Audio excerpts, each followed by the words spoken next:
Le mutisme de Nicolas Sarkozy a pesé sur toute la campagne de Valérie Pécresse.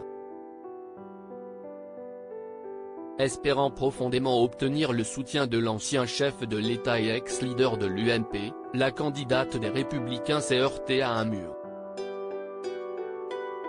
Pour rappel, l'homme politique avait refusé de marcher à ses côtés avant le premier tour de l'élection présidentielle, avant de finalement soutenir le président sortant Emmanuel Macron.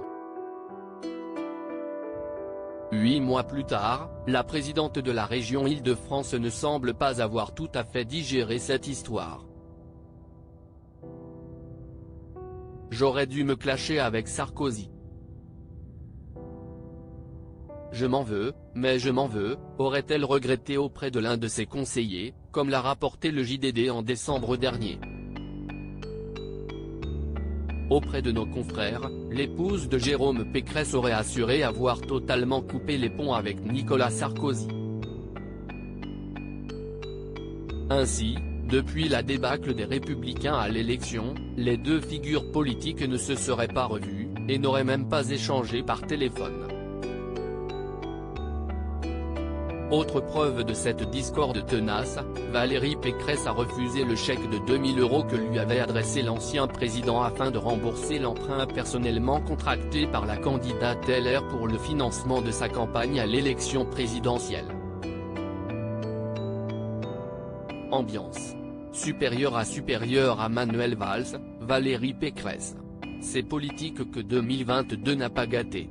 L'appel du large si Valérie Pécresse a pris ses distances vis-à-vis de Nicolas Sarkozy après la présidentielle, elle aurait également songé à tourner le dos à la politique.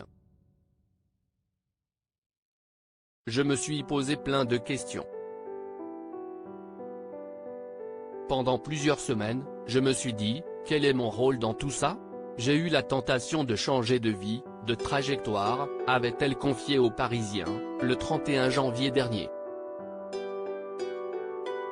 Pour tourner la page, la présidente de la région Île-de-France a décidé de se recentrer sur elle-même en allant marcher, en se remettant au piano, et en s'adonnant au yoga. Après ce passage à vide, l'ancienne députée des Yvelines s'est remise en selle, motivée par sa passion pour la région. J'ai été reprise par le sentiment d'utilité. Il fallait revenir au four et au moulin, a-t-elle assuré à nos confrères. Article écrit en collaboration avec 6 médias Crédit Photo, Jonathan Reboa Panoramique.